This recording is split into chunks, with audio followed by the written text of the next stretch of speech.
I've got a new piece of equipment on its way here. I just got the call from the delivery driver to be ready in a 6-hour window. That's ridiculous. But it's on its way here, and I'm friggin' pumped. Let's hope he doesn't take too long.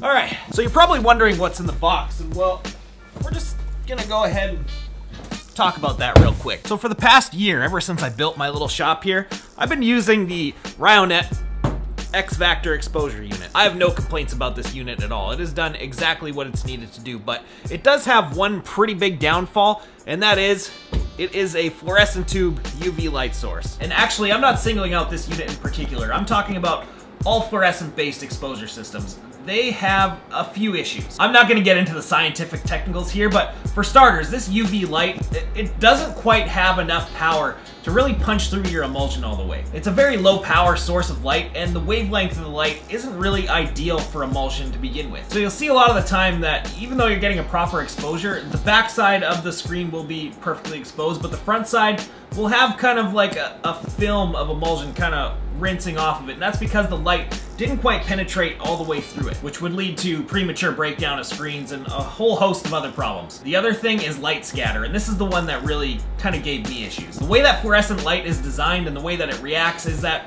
the light is kind of just ping-ponging around all over the place inside there. It's not really directly beaming up at your screen. And because of that, it makes photopolymer emulsions a lot more difficult, in fact, sometimes completely unusable in this. Because photopolymer emulsions are way more sensitive, and even though the vacuum lid on your unit is doing the job that it's supposed to do, which is to smash the film positive against the backside of the screen and hold it there tightly so no light can get around it. Because this fluorescent light does what it does when it's bouncing around in there, a lot of the times it will creep up over the edges of the stencil and it will overexpose halftones. You'll lose fine detail in your designs. A lot of the times if you have any sharp points on anything, it will drastically cut off big chunks of that, and really you just lose a lot of detail in your artwork. I gotta turn this damn thing off. I'm probably getting a suntan right now. So we're getting rid of that thing and we're gonna switch it out with this. Well, I guess that was pretty anticlimactic. You can't see shit in this box, but this is the new X-Vactor LED. Let's get it set up so I can do a better job showing it to you. I don't really know how I'm gonna do this by myself. I've gotta get that old unit out of there and then get this new one in and up onto the cabinet. It's not like these things are light. It's not like they're cheap either, so this could go very badly. But I'm impatient, so we're going for it. Oh no. Oh yeah.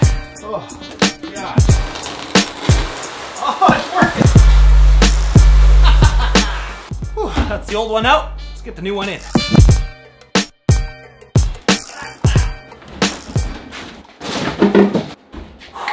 Yeah.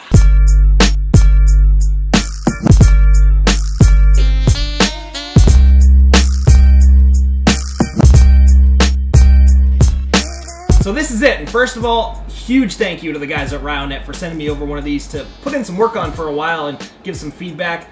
Really, really looking forward to putting in some time on this thing and hoping it steps up my game a little bit. But as you probably could tell from that B-roll, really no huge changes between this one and the older X-Vactor unit, other than the fact that this one is now LED. And I think that's all they did. From what I can tell so far is they took the old unit and retrofit an LED system into it. So that means new ballasts and a few other different electronic components, and of course, the LED tubes themselves. But these aren't just some standard UV LEDs. These LEDs are the proper wavelength to really punch through that emulsion the best that it can and give you a nice clean exposure. And at the same time, there's not going to be as much of that light scatter going on as there used to be with that fluorescent tube system. But I'm not here to give you the technicals. If you want the technicals, I'll have this thing linked down in the description. You can go check that out for yourself. What we're here to do is we're gonna put this thing to work. This is a completely different and more powerful light source. So all the exposure times that I used to have on the other unit now just got tossed out the window. We're gonna have to go through all my different screen meshes and recalculate every single one of them again, starting from scratch. Thankfully, there's no shortage of jobs on deck right now, so I have to make a bunch of screens anyways, so I think what I'm gonna do is just,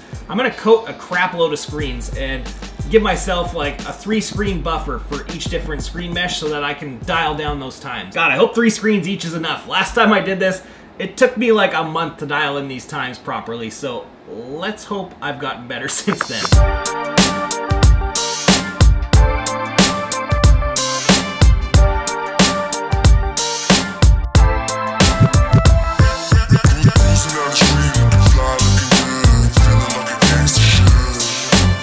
So this artwork really doesn't get any better to test this thing out with because, number one, I gotta make these screens anyways to start working on this job next week. And number two is because there is a lot, and I mean a lot, of very long, sharp little points going on in this artwork. And those were the things that tended to disappear on the other unit. So I'll be able to tell really fast if this thing's doing a better job. I mean, look at this. I've got pubes thicker than some of these things. And number three is because I realized that this video would take a lifetime if I sat here and figured out the times for every single mesh count that I have. So rather than do that, we're gonna use the two most common mesh counts that I use every single day here, the 160 mesh and the 230. I'll figure the rest out later, and that's probably the most common ones that most of you guys use too.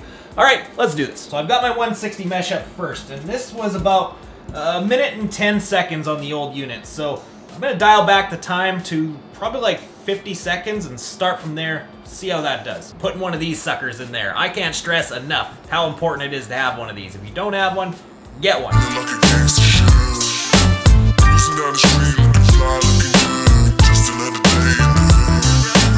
So I couldn't have really picked a better starting point than that because we almost nailed it on the first try. I hit an 8 on the exposure calculator. I should be at a 7, so I was a little bit overexposed. That means I should probably be at around 40 seconds or so, but even though I was overexposed, the thing washed out totally clean, and I can tell right now that this exposure does a way better job because I would have struggled to get a lot of these little sharp lines in here, especially on a 160 with a 2/1 coat on it, and they're perfect, even though it was overexposed. So this screen's actually a keeper on the first try. I can't believe that, but I've got one more 160 to do for the front side of the shirt, so I'm gonna dial back that exposure time and see how that one turns out.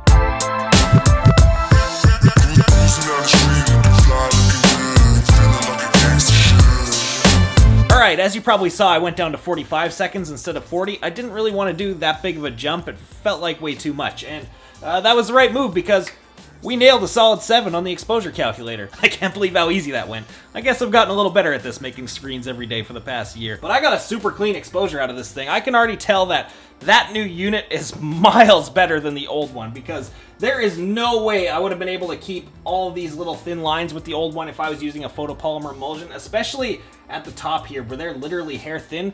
I would have lost that for sure. I would have had to go back to a dual cure emulsion, and it sucks having to have two of them around, especially one that has a very short shelf life like dual cure does. So it's looking like we might be able to ditch that stuff. I'm not going to say that just yet until we do something with halftones down the road, but so far so good. But let's move on to the 230s, and let's hope that they go just as easily as this did. Now for 230s on the old unit, I was around, I think I was around 50 seconds, so I don't know, let's go ahead and try 30? Yeah, we'll go with 30.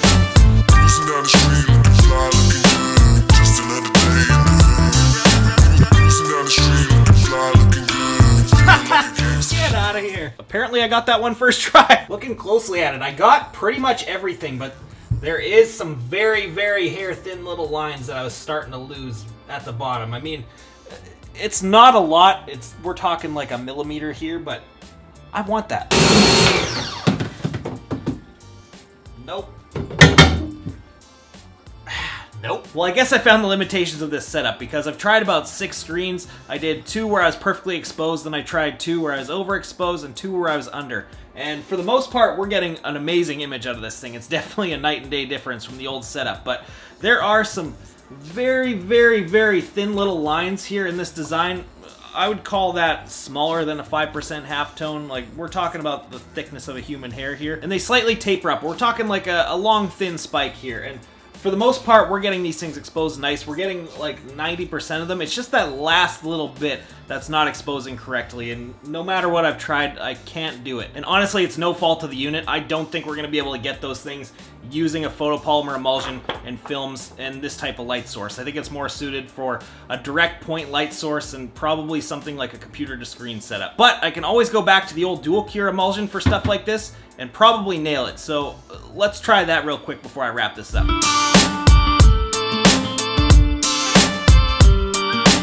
So, different emulsion, perfect cure, exact same result. And again, I did the same thing. I tried multiple screens where I did one perfectly exposed, one overexposed, one underexposed, and no difference whatsoever. So actually, I think what's going on here is we may have reached the limit of what's possible when exposing with films, because I was not kidding when I said these things are human hair thin. The parts that aren't washing out, you can hardly see with your eye. I shot some B-roll of the parts that aren't showing up, and I had to use the mega macro lens just so the camera could actually see it. So that kind of sucks ass, but thankfully this is artwork that we created here in-house, so we've got all the source files. We can go back and tweak this stuff and redo it a little bit so that it can be printed the right way. And it doesn't need much. We're missing like the tiniest little bit here. It's such a piss off, but what can you do? But getting this exact same result does kind of restore hope in me that maybe we can go over completely to a photopolymer emulsion.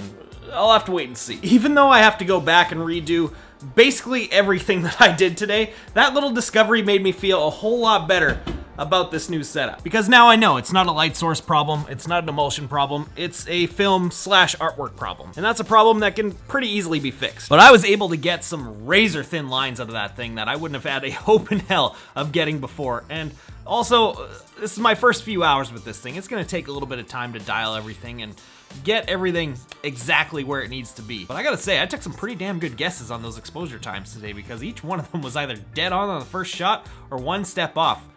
I expected it to go a lot worse. I was thinking this video was gonna take me a few days of blunders to figure the whole thing out like it did back when I started, but here we are a couple hours later, so yeah. But I've still got a ton of testing to do with this thing yet, clearly. I still have to figure out my other screen meshes. I still gotta try halftones. Probably gonna try a few other emulsions in there just for fun and just see what it's like as a daily driver, you know? Use and abuse it for a while. I make at least 10 screens a day here, so I'm definitely gonna be able to do that, and that's exactly why it was sent over here. So after I'm able to do that for a few months or so, I'll definitely keep you guys updated on how that's going. But my initial thoughts, this thing is pretty killer. It definitely blows the old one out of the water without question. It's not even a competition. And of course there are better systems out there like point source units, but we're talking about units that cost 3, maybe 4 times as much and take up twice the space. This thing is definitely kind of more aimed toward that mid-tier crowd, and it's perfect for that. So if you are one of those people or someone who's maybe just started out and looking to take that next step up, definitely give that thing a look. It is worth your time. It's got my stamp of approval. I had 0 issues with the old version for the past year, using it every single day, and this thing is a vast improvement. Well, that's gonna wrap this one up because I've got to go and fix all that shit now, and that's gonna take a while, but hopefully you guys enjoyed this video. I'd definitely like to dive more into some of this tech slash gear behind the print stuff. I don't even know what to call it, but I like nerding out on this stuff, so let me know if you enjoyed it. Thank you guys for watching. We'll see you in the next one. It's gonna be fun to get in there by myself. This is probably the worst idea ever. Oh god, this is so dumb. Well, it's coming down, Cricket. Come on, you. Oh, yeah. You got it. Okay. Yeah. Oh, my ass. Yeah. Shit. Plan was working so well up until now. Blasted my lens with water. Be clean? Dude, that shot looks sick. We got the lighting beaming down. We got some foreground. You gotta love when shit just works out. These are the stupid little things that I get excited about when I'm making these.